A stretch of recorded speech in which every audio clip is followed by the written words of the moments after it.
Halo guys, sebelum lanjut jangan lupa subrek. Si Hao meninggalkan ibu kota batu dan bergegas menuju pegunungan yang jauh. Seorang tetua berkata, teman kecil, aku masih menyarankanmu untuk mempertimbangkan kembali dengan hati-hati. Anda masih perlu memikirkan orang-orang di negeri batu. Kau mengancamku. Mata si Hao memancarkan cahaya surgawi. Dia berdiri di atas pegunungan. Itu tidak bisa dianggap sebagai ancaman. Penatua berbicara. Dia membuka mulutnya. Kamu. Si Hao sangat marah. Kamu adalah burung yang ganas, bahkan jika aku tidak menyingkirkanmu hari ini, akan ada hari di mana seseorang akan menghakimi keberadaanmu. Si Hao berkata, wajahnya menjadi sedih. Apa yang kamu katakan? Apakah Anda bersikeras untuk melawan saya? Huang Yu membawa senyum tipis. Wajahnya juga agak dingin ketika dia berkata, anak muda, jika kamu bertindak begitu terburu-buru, hidupmu kemungkinan akan berakhir sangat singkat.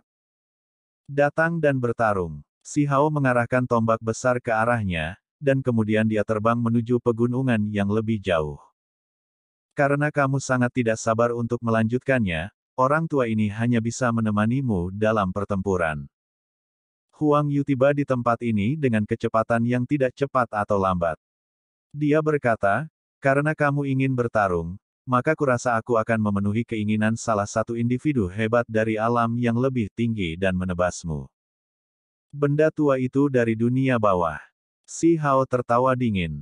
Huang Yu menggelengkan kepalanya dan berkata, tidak, istana abadi saya tidak pernah terlalu peduli dengan pikiran orang lain. Saya tidak ingat pernah menyinggung siapapun dari istana immortal. Si Hao berkata dengan suara dingin. Sosok hebat ini melakukan perjalanan keluar untuk mengasah dirinya. Baru-baru ini, ada beberapa informasi yang dikirimkan ke alam yang lebih tinggi, dan tampaknya Peri Yue Chan menentangmu.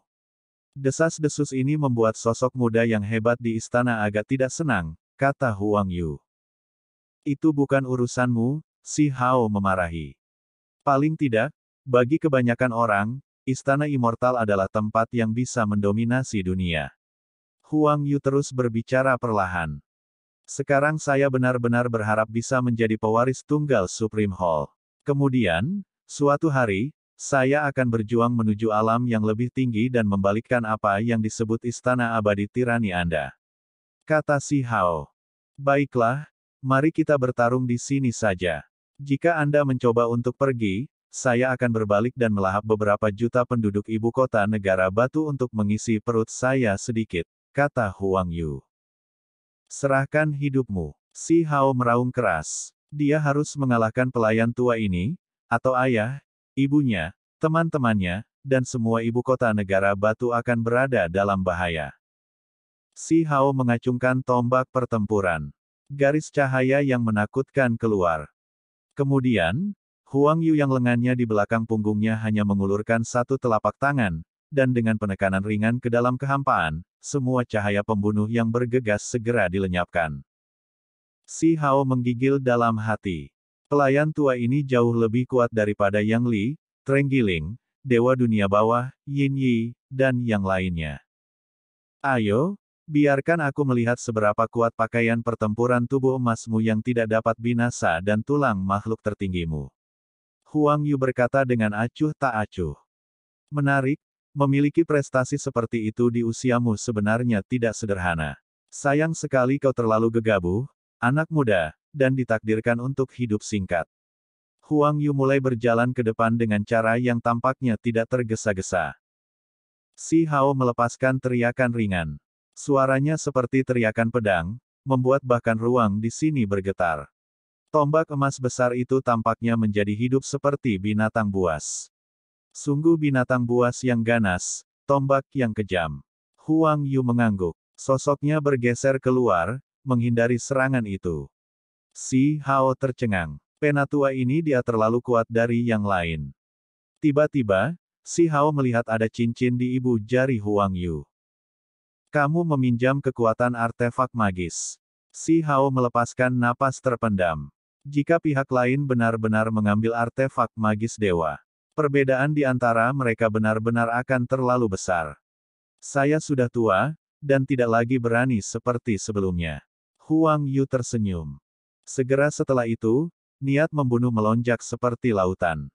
Si Hao melepaskan raungan panjang. Pedang patah melayang di sekelilingnya, dan pedang ajaib emas naik. Semua energi pedang bergegas menuju langit. Mereka sangat menyilaukan. Energi pedang tak berujung mengalir ke langit di sekitar si Hao, membuatnya tampak seperti Phoenix sejati yang terlahir kembali yang menyebarkan semua bulunya. Itu adalah pemandangan yang luar biasa dan surgawi. Huang Yu dibantai. Begitu dia memasuki area ini, dia tenggelam di bawah energi pedang yang tak ada habisnya. Namun, pelayan tua yang datang dari Istana Abadi itu sangat cepat. Seperti hantu, dia berkedip masuk dan keluar dari keberadaan beberapa lusin kali, terus-menerus mengubah posisinya untuk menghindari pancaran pedang dan membantai ke depan. Pelayan tua itu mengeluarkan teriakan singkat. Dia mengangkat tangannya dan menyerang ke depan, membentuk cakar emas besar yang sangat tajam sebelum meraih tubuh asli Si Hao untuk menangkap dan membunuhnya. Si Hao meraung, menunjukkan niat pedang terbesar yang dia pegang. Kun Peng melebarkan sayapnya, Suani meludahkan kilat surgawi, dan energi pedang menutupi langit. Mereka semua bergabung bersama, membentuk-bentuk sebatang rumput, menghasilkan satu simbol. Semuanya meledak dengan cara yang benar-benar menakutkan. Huang Yue terkejut ketika cakar emas tajam turun. Si Hao batuk seteguk darah dan mundur ke belakang. Tubuhnya terus bergetar. Huang Yu bergegas seperti hantu. Ekspresinya muram saat dia berteriak, "Bicaralah. Apakah kamu mendapatkan kulit binatang dan mempelajari sebagian dari niat pedang karakter rumput?" "Bukan urusanmu," kata si Hao. Namun, dia terkejut dalam hati. "Apakah kamu melihat 6 dao? Lembar rahasia." Huang Yu menatapnya. "Apa 6 dao itu? Mengapa kamu tidak menyelesaikan apa yang kamu katakan?" Kata si Hao. "Kamu hanya mendapatkan setengah dari niat pedang. Sepertinya Anda kemungkinan besar belum membuka dunia batin kulit binatang itu. Tidak masalah. Setelah aku membunuhmu hari ini, aku akan menyelidikinya sendiri," kata pelayan tua itu. "Anak muda, kamu pasti akan membayar harga untuk kecerobohan," Penatua berkata dengan dingin. Mereka seperti dua pedang surgawi saat mereka menembus petir dan menebas si Hao. Tidak baik, alis Huang Yu melonjak. Dia merasakan rasa bahaya turun. Matanya berkedip saat dia melihat sekeliling.